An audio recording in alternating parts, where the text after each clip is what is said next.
மாதிரி பிளாஸ்டிக் பாக்ஸ்லலாம் வந்து பார்த்திங்கன்னா நார்மல் நம்ம நூல் உருண்டைகள்லாம் அப்படியே போட்டு வச்சுருப்போம். அந்த நூல் உருண்டைகள் ஒவ்வொன்றும் எடுக்கும்போது ஒன்றோட ஒன்று சிக்கிக்கிட்டே ரொம்பவே கஷ்டமாக இருக்கும். ஸோ அதை அவாய்ட் பண்ணுறதுக்கு இந்த டிப்ஸ் வந்து ரொம்பவே யூஸ்ஃபுல்லாக இருக்குங்க. ஃபஸ்ட்டு ஒரு கண்டெய்னர் எடுத்துருக்கீங்களா, அந்த கண்டெய்னருக்கு ஏற்ற மாதிரி கார்ட்போர்ட் பாக்ஸுடைய அட்டையை வந்து பார்த்திங்கன்னா கட் பண்ணிக்க போகிறேன். பாருங்கள், எந்த கண்டெய்னர் எடுக்கிறீங்களோ அதை வந்து ஃபஸ்ட்டு மார்க் பண்ணிக்கோங்க. மார்க் பண்ணிவிட்டு அதுக்கப்புறம் இந்த மாதிரி அந்த அட்டையை கட் பண்ணி உள்ளே வந்து பார்த்திங்கன்னா வச்சு விட்டுருங்க. பென் எல்லாம் காலியான பிறகு இந்த மாதிரி ரீஃபில் இருக்கும் இல்லைங்களா, அந்த ரீஃபில்ஸ் எல்லாம் எடுத்து வச்சிருக்கேன். ஸோ இந்த ரீஃபில்ஸ் எல்லாத்தையுமே வந்து பார்த்தீங்கன்னா நான் எப்படி இன்சர்ட் பண்ணுறனோ அந்த மாதிரி அந்த கார்ட்போர்ட் பாக்ஸுடைய அட்டையில் வந்து அந்த பென்னுடைய, அதாவது அந்த ரீஃபிலுடைய ஹூக்கை யூஸ் பண்ணி இந்த மாதிரி டைட்டாக பிடிச்சி இன்சர்ட் பண்ணிங்க அப்படின்னா சூப்பராக ஸ்ட்ராங்காக வந்து இன்சர்ட் ஆகிடுங்க. பாருங்கள், நான் வந்து 3 ரீஃபில் எடுத்திருந்தேன். அந்த 3 ரீஃபிலையும் இந்த மாதிரி கேப் விட்டு இன்சர்ட் பண்ணி எடுத்துக்கிட்டேன். உங்கள்கிட்ட நிறைய ரீஃபில்ஸ் இருக்குது அப்படின்னா அதை கூட நீங்கள் எத்தனை ரீஃபில்ஸ் வேணாலும் இதில் இன்சர்ட் பண்ணிக்கலாம். ஒவ்வொரு ரீஃபில்லையும் நீங்கள் 2 நூல் உருண்டைகளை அழகாக இந்த மாதிரி இன்சர்ட் பண்ணி ஸ்டோர் பண்ணி வச்சுக்க முடியுங்க. என்கிட்ட கொஞ்சம் நூல் உருண்டைகள் தான் இருந்துச்சு. ஸோ அதனால் நான் 3 ரீஃபில் எடுத்திருந்தேன். உங்கள்கிட்ட நிறைய ரீஃபில்ஸ் இருக்குது அப்படின்னா அழகாக இது ஃபுல்லாகவே நீங்கள் ரீஃபில்ஸை இன்சர்ட் பண்ணிவிட்டு ஒரு 20லேருந்து 25 நூல் உருண்டைகளுக்கு மேலேயே வந்து பார்த்திங்கன்னா தாராளமாக இதில் இன்சர்ட் பண்ணி ஸ்டோர் பண்ணி வச்சுக்க முடியும். ஸோ இந்த மாதிரி நம்ம ஸ்டோர் பண்ணி வைக்கும்பொழுது ஒரு நூல் இன்னொரு நூல் கூட அட்டாச் ஆகாமல் இருக்கும். அதே மாதிரி சிக்காகாமல் இருக்கும். நூல்லாம் எடுத்து யூஸ் பண்ணுறதுக்கு ரொம்பவே கம்ஃபர்டபுளாக இருக்கும். பார்க்கவும் நீட்டாக இருக்குங்க.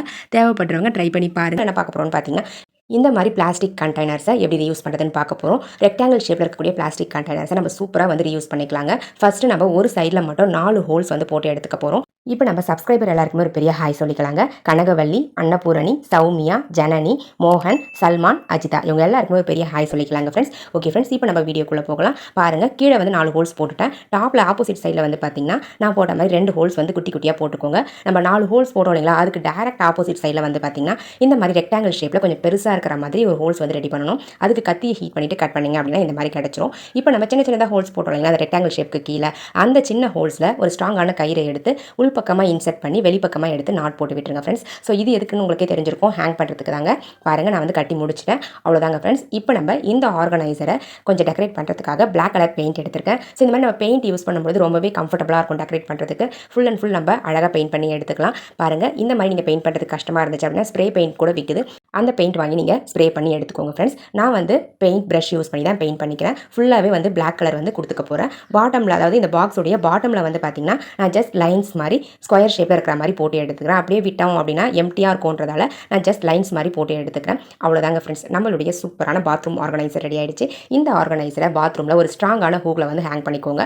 நார்மலாக நம்ம ஆணிலாம் அடிச்சு வச்சிருப்போம், அந்த மாதிரி ஆணி அடிச்சிருந்துச்சு அப்படின்னா ரொம்பவே ஸ்ட்ராங்காக இருக்கும். அந்த ஆணியில் இந்த கயிறை யூஸ் பண்ணி நீங்கள் ஹேங் பண்ணிக்கலாம். ஹேங் பண்ணி முடிச்ச பிறகு அந்த ஹோல்ஸ் வழியாக ஒவ்வொரு டூத் ப்ரஷ்ஷையும் இந்த மாதிரி கீழே இருந்து நம்ம இன்சர்ட் பண்ணோம் அப்படின்னா கரெக்டாக இன்சர்ட் ஆகும். மேலே வந்த பிறகு அந்த ப்ரஷ் வந்து அப்படியே லாக் ஆகிடுங்க.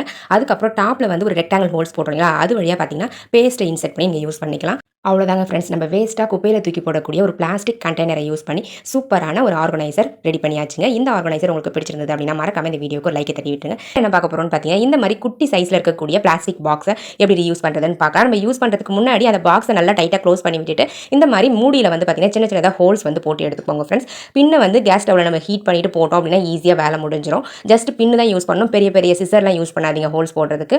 பின் யூஸ் பண்ணிங்க அப்படின்னாவே கரெக்டாக இருக்கும். பாருங்கள், நான் நிறைய ஹோல்ஸ் வந்து போட்டு எடுத்துக்கிட்டேன். இந்த மாதிரி போட்டு முடிச்ச பிறகு இந்த பாக்ஸை வந்து ஒன் டைம் நல்லா வாஷ் பண்ணி க்ளீன் பண்ணி எடுத்துக்கோங்க. அவ்வளோதாங்க. இப்போ நம்ம இந்த பாக்ஸை எதுக்காக யூஸ் பண்ண போகிறோம் அப்படின்னு பார்த்தீங்கன்னா இந்த பாக்ஸுக்கு உள்ள கோதுமை மாவு நான் ஃபில் பண்ணிக்கிறேங்க. கோதுமை மாவை ஃபில் பண்ணிவிட்டு இதை வந்து சப்பாத்திலாம் சுடும்போது நம்ம மாவு ஒரு பாத்திரத்தை தனியாக எடுத்து வச்சிருப்போம் சப்பாத்தி உருட்டுறதுக்காக. நம்ம எப்படி தான் கரெக்டாக எடுத்தாலும் கடைசியாக கொஞ்சம் மாவு வந்து பார்த்தீங்கன்னா சப்பாத்திலாம் உருட்டி முடிச்ச பிறகு வீணாக தான் போயிடும். ஸோ அதை அவாய்ட் பண்ணுறதுக்கு இந்த மாதிரி குட்டி பாக்ஸில் போட்டு வச்சுக்கிட்டீங்க அப்படின்னா தேவையான அளவுக்கு மாவை நம்ம இந்த மாதிரி அழகாக அந்த பாக்ஸை யூஸ் பண்ணி ஸ்ப்ரெட் பண்ணிக்கலாம். ரொம்ப அதிகப்படியான மாவும் உங்களுக்கு கீழே கொட்டாமல் சிந்தாமல் இருக்கும். தேவையான அளவுக்கு மாவும் கரெக்டாக வந்து உங்களுக்கு கிடைச்சிருங்க. இந்த மாதிரி ஸ்ப்ரெட் பண்ணும்போது பாருங்கள் எந்த அளவுக்கு கரெக்டாக வந்து உங்களுக்கு தேவையான அளவுக்கு மாவு மட்டும் வெளியே வருதுன்னு சொல்லிட்டு இந்த மாதிரி நம்ம சப்பாத்தி சுட்டு முடிச்ச பிறகு இந்த பாக்ஸை வந்து அப்படியே நம்ம எடுத்து வச்சுட்டு இன்னொரு டைம் சப்பாத்தி சுடும்போது தாராளமாக யூஸ் பண்ணிக்கலாங்க. இந்த மாவில் நம்ம கை வைக்கல அப்படின்றதால ஈரம் பட்டிருக்காது. அதனால் அந்த மாவு கெட்டு போகாமல் அப்படியே இருக்கும். இதுவே நம்ம நார்மலாக கிண்ணத்தில் வச்சு யூஸ் பண்ணோம் அப்படின்னா கை வச்சு யூஸ் பண்ணுவோம். அந்த மாவு மீந்து போச்சு அப்படின்னா அதை நம்ம தூக்கி குப்பையில் தான் போடுவோம். ஸோ அதை அவாய்ட் பண்ணுறதுக்கு இந்த டிப்ஸை ட்ரை பண்ணி பாருங்கள். ரொம்பவே யூஸ்ஃபுல்லாக இருக்கும். இப்போ நம்ம நெக்ஸ்ட் டிப்ஸ் பார்க்கலாம். இந்த மாதிரி பிளாஸ்டிக் கண்டெய்னர்ஸை எப்படி யூஸ் பண்ணுறதுன்னு பார்க்கலாங்க. அந்த பிளாஸ்டிக் கண்டெய்னருடைய பேக் சைடில் வந்து பார்த்தீங்கன்னா நான் எப்படி கட் பண்ணுறனோ அந்த மாதிரி கத்தியை நல்லா ஹீட் பண்ணிவிட்டு கட் பண்ணி எடுத்துக்கோங்க ஃப்ரெண்ட்ஸ். ஃபுல்லாக கட் பண்ணி விட்டுறக்கூடாது. பாருங்கள், முக்கால்வாசி அளவுக்கு கட் பண்ண பிறகு கொஞ்சம் போர்ஷன் வந்து டாப்பில் இருக்க மாதிரி நீங்கள் கட் பண்ணி விட்டுறணும். பாருங்கள், இப்போ நம்ம மேலே இருக்கக்கூடிய அந்த போர்ஷனை வந்து ரிமூவ் பண்ணிடலாம். இந்த கண்டெய்னருடைய பாட்டம் போர்ஷனை மட்டும் தான் இந்த டிப்ஸ்க்காக பயன்படுத்திக்க போகிறோங்க. பாருங்கள் ஃப்ரெண்ட்ஸ், கட் பண்ணி முடிச்சுட்டேன். அவ்வளோதாங்க. இந்த மாதிரி தான் கிடைக்கும் உங்களுக்கு. இப்போ நம்ம இந்த பாட்டம் போர்ஷனை இன்னும் கொஞ்சம் சைடில் இருக்கக்கூடிய அந்த எக்ஸ்ட்ராஸ்லாம் கட் பண்ணி ரிமூவ் பண்ணிவிட்டு சென்டரில் வந்து மேலே வந்து ஒரே ஒரு ஹோல்ஸ் வந்து போட்டுக்கலாங்க. இதை நீங்கள் கீழே வச்சும் யூஸ் பண்ணிக்கலாம், ஹேங் பண்ணி யூஸ் பண்ணிக்கலாம். நான் ஹேங் பண்ணி யூஸ் பண்ண போகிறேன் அப்படின்றதால ஹோல்ஸ் போட்டு எடுத்துக்கிட்டேன். பாட்டமில் வந்து இந்த மாதிரி சின்ன சின்னதாக ஹோல்ஸ் வந்து போட்டு எடுத்துக்கோங்க. இது வந்து தண்ணி வந்து உள்ளே நிற்காமல் இருக்கிறதுக்காக தான் இந்த ஹோல்ஸ் வந்து போட்டு எடுக்கிறது. அவ்வளோதாங்க ஃப்ரெண்ட்ஸ். இதை வந்து இப்படியே யூஸ் பண்ணிக்கலாம், அப்படி இல்லைனா நீங்கள் பெயிண்ட் பண்ணியே யூஸ் பண்ணிக்கலாங்க. நான் வந்து பிளாக் கலர் பெயிண்ட் எடுத்திருந்தேன். அந்த பிளாக் கலர் பெயிண்ட்டை பஞ்சில் லைட்டாக டிப் பண்ணி இந்த மாதிரி பெயிண்ட் பண்ணி எடுத்துக்கிட்டாங்க. நார்மலாக நம்ம ப்ரஷில் பண்ணுறதை விட இந்த மாதிரி பஞ்சு யூஸ் பண்ணி பண்ணோம் அப்படின்னா பார்க்குறதுக்கே நீட்டாக இருக்கும், டிஃப்ரெண்ட்டாக அழகாக இருக்குங்க. பாருங்கள் எந்த அளவுக்கு லுக்காக இருக்குன்னு சொல்லிட்டு. அவ்வளோதாங்க ஃப்ரெண்ட்ஸ், நம்மளுடைய சூப்பரான சோப் பாக்ஸ் ரெடி ஆகிடுச்சு. நம்ம வீட்டில் வேஸ்ட்டாக குப்பையில் தூக்கி போடக்கூடிய ஒரு பிளாஸ்டிக் கண்டெய்னரை யூஸ் பண்ணி 0 காஸ்ட்டில் நம்ம சூப்பரான சோப் பாக்ஸ் ரெடி பண்ணியாச்சு. இதில் நீங்கள் குளிக்கிற சோப்பும் வச்சுக்கலாம், இல்லை இந்த மாதிரி துணி துவைக்கிற சோப்பும் வச்சுக்கலாம், அப்படி இல்லைனா பாத்திரம் தேய்க்கிற சோப்பையும் வச்சு யூஸ் பண்ணிக்கலாம். பிளாஸ்டிக் வாட்டர் பாட்டில்ஸுடைய மூடி வந்து உடஞ்சிருச்சு அப்படின்னா இந்த பாட்டிலையே யூஸ் பண்ண முடியாதுங்க. அப்படியே தூக்கி குப்பையில் தான் போடுவோம். அப்படி போடாமல் இந்த பாட்டிலை எப்படி ரீயூஸ் பண்ணுறதுன்னு பார்க்கலாங்க. அதுக்கு ஃபஸ்ட்டு நம்ம இந்த மூடியை கழட்டி ரிமூவ் பண்ணிடலாம். ரிமூவ் பண்ணிட்ட பிறகு இந்த பாட்டிலுக்கு மேலே இன்னொரு பிளாஸ்டிக் பாட்டில், இந்த மாதிரி நம்ம வாட்டர் பாட்டில்ஸ்லாம் வச்சுருப்பீங்க, இல்லை ஜூஸ் பாட்டிலாக இருந்தால் கூட ஓகே தான். ஏதாச்சும் ஒரு பிளாஸ்டிக் பாட்டிலுடைய டாப் போர்ஷனை மட்டும் கட் பண்ணி எடுத்துக்கோங்க. கட் பண்ணி எடுத்துட்டு அதனுடைய பாட்டம் போர்ஷன் வந்து பார்த்திங்கன்னா ஈவனாக ஒரே மாதிரி இருக்க மாதிரி கட் பண்ணி எடுத்துக்கோங்க ஃப்ரெண்ட்ஸ். இப்போ நம்ம இந்த மேல் பகுதியை இந்த பிளாஸ்டிக் பாட்டிலுடைய மேல் பகுதிக்கு மேலே வச்சிடலாம். வைக்கிறதுக்கு முன்னாடி இந்த மாதிரி ஒரு 2 ரப்பர் பேண்ட் எடுத்துக்கோங்க. எடுத்துகிட்டு அந்த மூடி வந்து க்ளோஸ் ஆகிற இடம் இருக்கும் இல்லைங்களா, அந்த பிளேஸில் கொஞ்சம் தள்ளி இந்த ரப்பர் பேண்டை 2 ரப்பர் பேண்டையுமே போட்டு எடுத்துக்கோங்க. பாருங்கள் இந்த மாதிரி போட்டு எடுத்துக்கோங்க. இப்போ நம்ம கட் பண்ணி வச்சிருக்க அந்த பிளாஸ்டிக் பாட்டிலுடைய மேல் பகுதி இந்த மாதிரி இன்செர்ட் பண்ணிவிட்டு அடுப்பை வந்து பற்ற வச்சுக்கோங்க. கேஸ் ஸ்டவ்வை பற்ற வச்சுக்கிட்டு அந்த பிளாஸ்டிக் பாட்டில் மேலே வந்து அட்டாச் பண்ணலைங்களா, அதை வந்து ஹீட் பண்ணுங்கள். ஹீட் பண்ணிங்க அப்படின்னா அந்த பிளாஸ்டிக் பாட்டில் நம்ம கீழே இருக்கக்கூடிய, அதாவது வாட்டர் பாட்டிலோட சேர்த்து வந்து பார்த்திங்கன்னா ஒட்டிக்கோங்க. லைட்டாக வந்து ஹீட் பண்ணுற மாதிரி காட்டுங்க. வாட்டர் பாட்டில் உருகிடுற மாதிரி ஹீட் பண்ணிடாதீங்க. பாருங்கள் ஃப்ரெண்ட்ஸ், அதாவது கீழே இருக்கக்கூடிய வாட்டர் பாட்டில் உருகக்கூடாது, பட் மேலே இருக்க பாட்டில் உருகணும். அந்த மாதிரி நீங்கள் பார்த்து ஹீட் பண்ணி எடுத்துக்கோங்க ஃப்ரெண்ட்ஸ். பாருங்கள் நான் ஹீட் பண்ணி முடிச்சிட்டேன். இப்போ நம்ம மேலே அட்டாச் பண்ண அந்த பாட்டில் வந்து நல்லா உருகி கீழே நம்ம வாட்டர் பாட்டில் வச்சுருங்களா அதில் வந்து பார்த்திங்கன்னா நல்லாவே ஃபிக்ஸ் ஆகிடுச்சுங்க. பாருங்கள் இந்த கேப்பை வந்து இப்போ நம்ம ஓப்பன் பண்ணி யூஸ் பண்ணிக்கலாம். இந்த மாதிரி நம்ம மூடி உடஞ்ச பாட்டிலை அழகாக ரீசைக்ளிங் பண்ணி யூஸ் பண்ணிக்கலாம். இந்த பாட்டிலை வெளியெல்லாம் கொண்டு போகணும் அப்படின்றதெல்லாம் இல்லைங்க. இங்கே வெளியே கொண்டு போகாமல் வீட்டுக்குள்ளவே நம்ம இதை யூஸ் பண்ணுறதுக்கு பயன்படுத்திக்கலாங்க. நம்ம ஃப்ரிட்ஜிலலாம் வைப்போங்களா தண்ணி, ஸோ ஐஸ் வாட்டர்லாம் வைக்கிறதுக்கு இதை யூஸ் பண்ணிக்கலாம். அப்படி இல்லைனா ஏதாச்சும் திங்ஸ் வந்து போட்டு வச்சுக்கிறதுக்கு, பருப்பு ஏதாச்சும் கொட்டி வைக்கிறதுக்கு யூஸ் பண்ணிக்கலாம். தண்ணி ஊற்றி வச்சாலும் லீக் ஆகாமல் இருக்கும். பாருங்கள் ஒரு சொட்டு தண்ணி கூட சைடில் வந்து லீக் ஆகலை. உங்களுக்கு தேவைப்பட்டால் நீங்களும் இதே மாதிரி ட்ரை பண்ணி பாருங்கள். இந்த மாதிரி பிளாஸ்டிக் தண்ணி பாட்டிலுக்கு வேறு ஜூஸ் பாட்டிலுடைய டாப் போர்ஷனை அட்டாச் பண்ணாலும் நீங்கள் பண்ணிக்கலாங்க. அது உங்களுடைய சாய்ஸ் தான். உங்களுக்கு எந்த பாட்டில் வந்து கம்ஃபர்டபுளாக அழகாக இருக்கும்னு தோணுதோ அந்த பாட்டிலை கட் பண்ணி அட்டாச் பண்ணிக்கோங்க. இந்த மாதிரி பிளாஸ்டிக் பாட்டிலுடைய மேல் பகுதியை ஒரு சூப்பரான பர்பஸ்க்கு யூஸ் பண்ணிக்க போகிறோங்க. பாருங்கள் அந்த பாட்டிலுடைய மேல் பகுதியை மட்டும் கட் பண்ணி எடுத்துக்கிட்டு மூடியை கழட்டி வச்சுருங்க. இப்போ நம்ம மேல் பகுதியிலிருந்து 2ஆக வந்து கட் பண்ண போகிறோம். ஃபுல்லாக சென்டராக வந்து அப்படியே கட் பண்ணி 2 போர்ஷனாக இதை வந்து எடுக்க போகிறாங்க. பாருங்கள் நான் எப்படி கட் பண்ணுறனோ அந்த மாதிரி நீங்களும் கட் பண்ணி எடுத்துக்கோங்க. மேலே கட் பண்ணும்போது கத்தியை ஹீட் பண்ணிட்டு கட் பண்ணிங்க அப்படின்னா ஈஸியாக கட் ஆகுங்க. அதுக்கப்புறம் நீங்கள் சிசர் யூஸ் பண்ணிங்கன்னா ஈஸியாக கட் பண்ணி முடிச்சிடலாம். இப்போ நம்ம கட் பண்ணி முடிச்ச பிறகு இந்த போர்ஷன்ஸை எதுக்காக யூஸ் பண்ண போகிறோம் அப்படின்னு பார்க்கறதுக்கு முன்னாடி இதை இன்னும் கொஞ்சம் சைடில் நான் கட் பண்ணுற மாதிரி கட் பண்ணிக்கோங்க ஃப்ரெண்ட்ஸ். பாருங்கள் இந்த மாதிரி கட் பண்ணி விடணும். ஃபுல்லாக கட் பண்ணிடக்கூடாது. 2 கார்னரில் மட்டும் கட் பண்ணிக்கோங்க. அதே மாதிரி இந்த போர்ஷன்லையும் ஒரு 5 சென்டிமீட்டர் அளவுக்கு கேப் விட்டுட்டு இந்த மாதிரி கட் பண்ணி விட்டுக்கோங்க. கட் பண்ணி விட்டுட்டு கீழே இருக்கக்கூடிய அந்த பிளாஸ்டிக்கை இந்த மாதிரி வெளிப்பக்கமாக வளைச்சி எடுத்துக்கோங்க ஃப்ரெண்ட்ஸ். அவ்வளோதாங்க. இது எதுக்காக பயன்படுத்த போகிறோம் அப்படின்னு பார்த்தீங்கன்னா, நம்ம வீட்டில் இந்த மாதிரி தாழ்பால்லாம் உடஞ்சிருந்துச்சு அப்படின்னா அந்த தாழ்பால் மாத்திர வரலும் நம்ம அப்படியே விட்டு வைப்போங்க. அது வந்து ரொம்ப டிஸ்டர்பன்ஸாக இருக்கும். டோர் ஓப்பன் ஆகிட்டு ரொம்பவே அன்கம்ஃபர்டபுளாக இருக்கும். ஸோ அதை அவாய்ட் பண்ணுறதுக்கு நம்ம வீட்டில் இருக்கக்கூடிய இந்த பிளாஸ்டிக் பாட்டிலை யூஸ் பண்ணி டெம்பரவரியாக நம்ம ஒரு லாக் வந்து ரெடி பண்ணலாம். ஸோ அதுக்காக தான் இதை கட் பண்ணி வச்சிருக்கேன். பாருங்கள் இந்த மாதிரி நம்ம கரெக்டாக தேவையான அளவுக்கு இந்த பாட்டிலை ஹைட்லாம் பார்த்து கட் பண்ணி எடுத்துக்கோங்க. நான் கட் பண்ணி எடுத்து முடிச்ச பிறகு என்ன பண்ண போகிறேன் அப்படின்னு பார்த்தீங்கன்னா, எக்ஸ்ட்ரா இருக்குங்களா அந்த சைடில் எக்ஸ்ட்ரா கொஞ்சம் பிளாஸ்டிக்ஸ்லாம் அதிகமாக இருக்குது. ஸோ அதெல்லாம் ஃபஸ்ட்டு கட் பண்ணி ரிமூவ் பண்ணிடலாங்க. ரிமூவ் பண்ணிவிட்டு இப்போ நம்ம வெளிப்பக்கமாக வளைச்சி விட்டுருக்கோங்களா அந்த பிளாஸ்டிக்கை யூஸ் பண்ணி தான் இதை வந்து கதவுல வந்து பேஸ்ட் பண்ண போகிறோம். நீங்கள் பேஸ்ட் பண்ணுறதுக்கு பதிலாக ஒரு ஆணி எடுத்து, அதாவது ஸ்க்ரூலாம் இருக்கும் இல்லைங்களா, ஸ்க்ரூ வச்சு லாக் பண்ணிட்டீங்க அப்படின்னா ஸ்ட்ராங்காக லாக் ஆகிடும். என்னால் வந்து அந்த ஸ்க்ரூ வச்சு லாக் பண்ண முடியாது அப்படின்றதால நான் வந்து ஜஸ்ட் க்ளூ அப்ளை பண்ணி உங்களுக்கு காமிச்சிருக்கேன். நீங்கள் யூஸ் பண்ணும்போது 2 சைடுமே வந்து பார்த்தீங்கன்னா ஒவ்வொரு சைடும் 2 ஸ்க்ரூ வந்து வச்சு லாக் பண்ணி விட்டுருங்க. லாக் பண்ணி விட்டுட்டீங்க அப்படின்னா ஒரு 6 மந்த் வரலாம் கூட உங்களுக்கு இந்த பாட்டில் வந்து தாழ்பாலாக சூப்பராக வேலை செய்யுங்க. பாருங்கள் இந்த மாதிரி அந்த மூடியை கழட்டிட்டீங்க அப்படின்னா டோரை ஓப்பன் பண்ணிக்கலாம். அதுக்கப்புறம் க்ளோஸ் பண்ணி முடிச்ச பிறகு ஒன்றா வச்சு இந்த மூடியை வந்து டைட்டாக போட்டு விட்டுறலாங்க.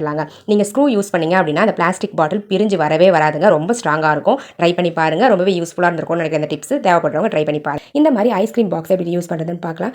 அதுக்கு நான் கட் பண்ணுற மாதிரி அந்த ஐஸ்கிரீம் பாக்ஸை கத்தியை நல்லா ஹீட் பண்ணிவிட்டு கட் பண்ணி எடுத்துக்கோங்க ஃப்ரெண்ட்ஸ். இப்போ நம்ம சப்ஸ்கிரைபர் எல்லாருக்குமே ஒரு பெரிய ஹாய் சொல்லிக்கலாங்க. கனகவல்லி, அன்னபூரணி, ஜனனி, சல்மான், மோகன், அஜிதா, சந்திரா குமாரி, லக்ஷ்மி, இவங்க எல்லாருக்குமே ஒரு பெரிய ஹாய் சொல்லிக்கலாங்க ஃப்ரெண்ட்ஸ். ஓகே ஃப்ரெண்ட்ஸ், இப்போ நம்ம வீடியோக்குள்ளே போகலாம். பாருங்கள் அந்த ஐஸ்கிரீம் பாக்ஸை பாதியாக கட் பண்ணி முடிச்ச பிறகு ஒரு போர்ஷனை எடுத்துக்கிட்டு இந்த மாதிரி சின்ன சின்னதாக ஹோல்ஸ் வந்து நீல வாக்கில் போட்டு எடுத்துக்கோங்க. 2 சைடில் வந்து பார்த்தீங்கன்னா இந்த மாதிரி குட்டி குட்டியாக ஹோல்ஸ் வந்து போட்டு எடுத்துக்கோங்க ஃப்ரெண்ட்ஸ். இப்போ நம்ம ஒரு ஸ்ட்ராங்கான கயிறு எடுத்து நான் இன்செர்ட் பண்ணுற மாதிரி 2 சைட்லையும் இன்செர்ட் பண்ணி நாட் போட்டு எடுத்துக்கோங்க ஃப்ரெண்ட்ஸ். பாருங்கள் இந்த கயிறை யூஸ் பண்ணி தான் நம்ம ஹேங் பண்ண போகிறோம். ஸோ அதனால் ஸ்ட்ராங்காக இருக்க மாதிரி கயிறாக பார்த்து சூஸ் பண்ணிவிட்டு இந்த மாதிரி நீங்கள் லெங்த் வச்சுக்கிட்டு அந்த நாட்டை வந்து போட்டு எடுத்துக்கோங்க ஃப்ரெண்ட்ஸ். அவ்வளோதாங்க ஃப்ரெண்ட்ஸ், 2 சைட்லையுமே கட்டி முடிச்சாச்சு. இப்போ நம்ம அந்த கயிறை யூஸ் பண்ணி கிச்சனில் உங்களுக்கு தேவையான இடத்துல ஹேங் பண்ணிக்கோங்க ஃப்ரெண்ட்ஸ். பாருங்கள், இந்த மாதிரி ஹேங் பண்ணி விட்டுட்டோம் அப்படின்னா நம்மளுக்கு ஒரு சூப்பரான ஸ்பூன் ஸ்டாண்ட் வந்து கிடச்சிருங்க. நம்ம கீழே வந்து ஹோல்ஸ் போட்டுக்கோங்களா, அந்த ஹோல்ஸில் ஒவ்வொரு ஹோல்ஸ்லையும் ஒரு ஸ்பூன் வந்து இந்த மாதிரி இன்செர்ட் பண்ணி நீங்கள் ஹேங் பண்ணிக்கலாம். உங்ககிட்ட நிறைய ஸ்பூன் இருக்குது அப்படின்னா பெரிய சைஸ் பாக்ஸ் எடுத்து ஹோல்ஸ் வந்து பார்த்திங்கன்னா நிறைய வந்து போட்டு எடுத்து இந்த மாதிரி நீங்கள் அழகாக எல்லா ஸ்பூன்ஸையுமே ஹேங் பண்ணி யூஸ் பண்ணிக்க முடியும். ரொம்பவே ஸ்ட்ராங்காக இருக்குங்க இந்த ஸ்பூன் ஸ்டாண்ட். உங்களுக்கு பார்க்கவும் டிஃப்ரெண்ட்டாக அழகாக இருக்கும். எடுத்து யூஸ் பண்ணுவோம், அவ்வளோ கம்ஃபர்டபுளாக இருக்கும். என்ன பார்க்க போகிறோம்னு பார்த்தீங்கன்னா இந்த மாதிரி பிளாஸ்டிக் பாட்டிலுடைய பாட்டம் போர்ஷனை எப்படி ரியூஸ் பண்ணுறதுன்னு பார்க்கலாம். இதுக்கு மேல் பகுதியை கட் பண்ணி நம்ம ரிமூவ் பண்ணியாச்சு. பாட்டம் போர்ஷன் மட்டும் எடுத்து வச்சிருக்கேன். இது வந்து 1 லிட்டர் தண்ணி பாட்டிலுடைய பாட்டம் போர்ஷன், அதனால் நல்லாவே பெருசாக இருக்குது.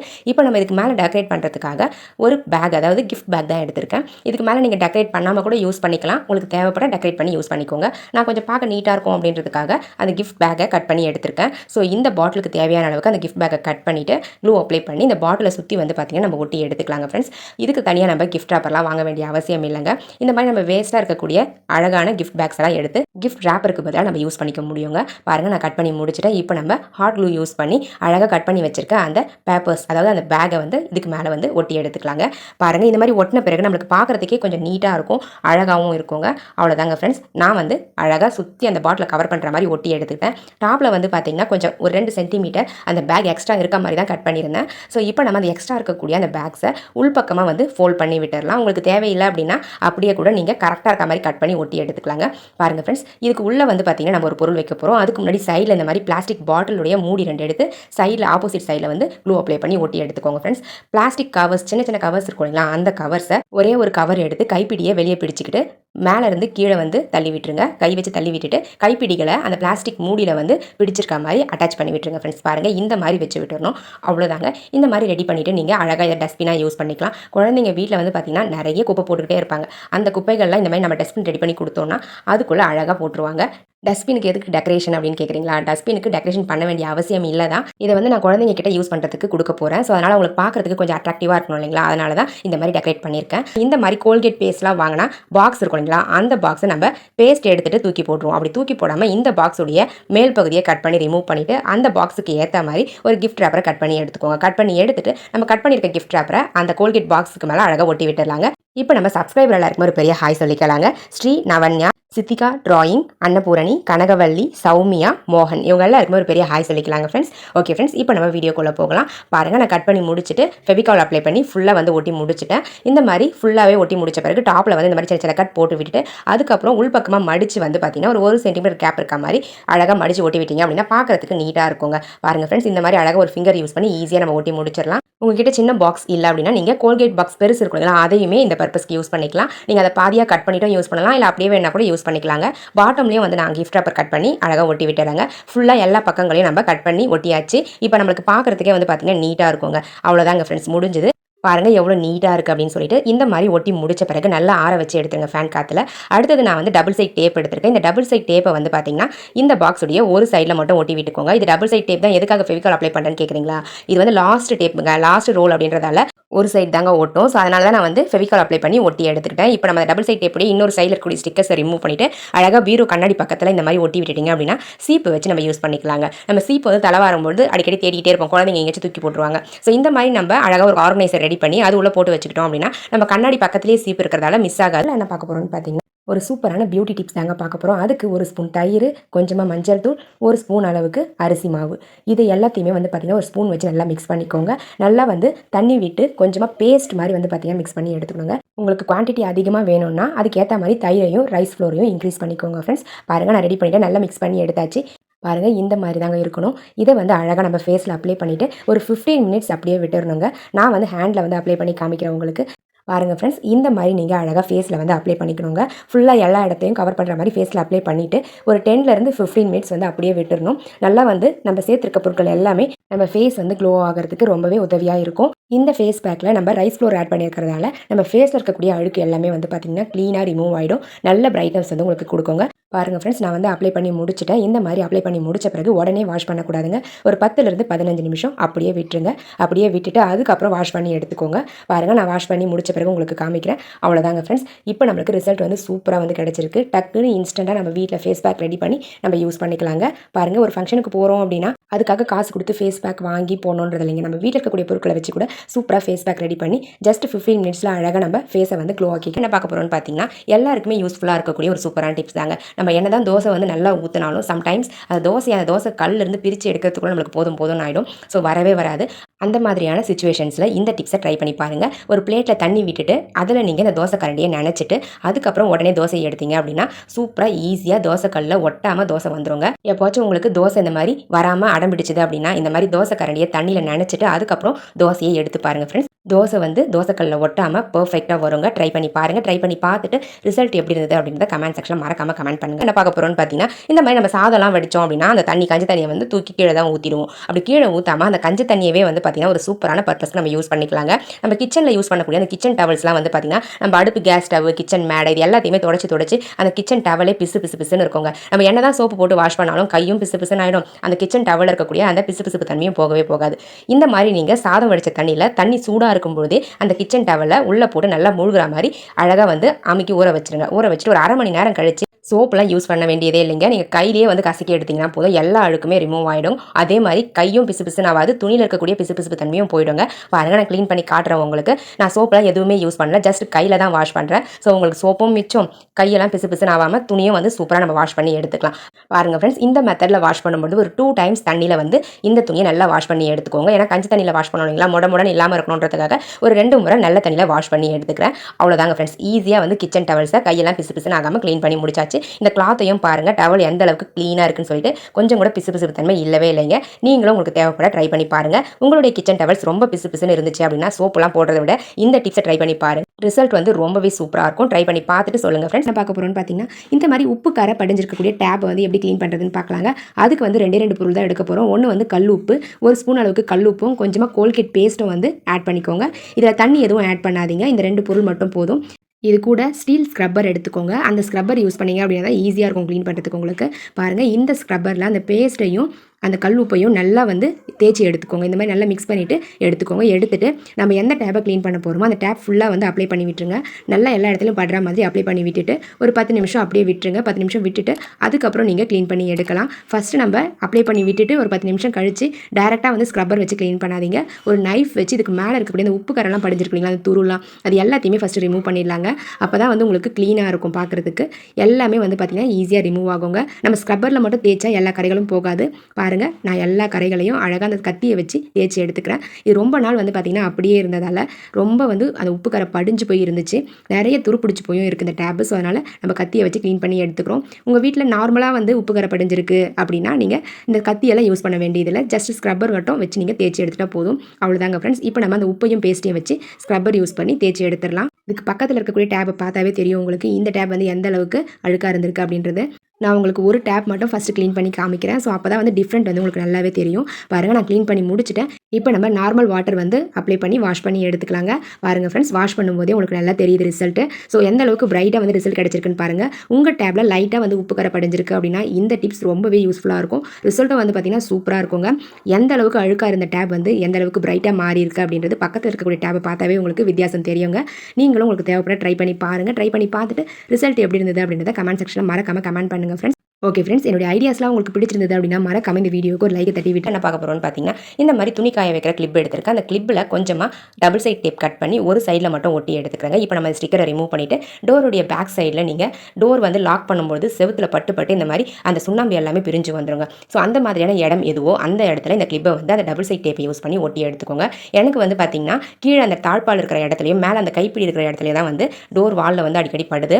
ஸோ பாருங்கள், இந்த இடத்துல நிறையவே அந்த சிமெண்ட் கூட பிரிஞ்சு வந்திருக்குங்க. ஸோ அதை வந்து அவாய்ட் பண்ணுறதுக்கு இந்த மாதிரி நீங்கள் கிளிப் ஒட்டி விட்டுட்டீங்க அப்படின்னா டோர் வந்து நம்மளுக்கு செவுத்தில் படாது. இந்த கிளிப்பில் பட்டு அப்படியே ரிவர்ஸ் ஆகிடுங்க. பாருங்கள் ஃப்ரெண்ட்ஸ், நான் ஒட்டிட்டேன், க்ளோஸ் பண்ணி காமிக்கிறேன். அந்த தாழ்பால் இந்த மாதிரி பொசிஷனில் இருந்தாலுமே நம்மளுக்கு டோரில் வந்து அந்த தாழ்பால் படவே படாது. ஸோ அதே மாதிரி கைப்பிடி இருக்குங்களா, அந்த இடத்துலையும் இந்த மாதிரி நீங்கள் கிளிப்பை ஒட்டி விட்டுட்டீங்க அப்படின்னா அந்த கைப்பிடியும் டோரில் வந்து படாமல் இருக்கும். ஸோ அந்த இடத்துல உங்களுக்கு சுண்ணாம்பெல்லாம் பிஞ்சு வராமல் இருக்கும். ட்ரை பண்ணி பாருங்கள். என்ன பார்க்க போகிறோன்னு பார்த்தீங்கன்னா, கிச்சனில் எல்லா லேடிஸ்க்குமே ரொம்ப கஷ்டமான வேலை அப்படின்னு பார்த்தீங்கன்னா எரிச்சலான வேலைன்னு கூட சொல்லலாம். என்னென்னு பார்த்தீங்கன்னா பூண்டுடைய தோலை உரிக்கிறதுங்க. அந்த பூண்டு தோலை ஈஸியாக எப்படி உரிக்கிறது பண்ணுறதுன்னு பார்க்கலாங்க.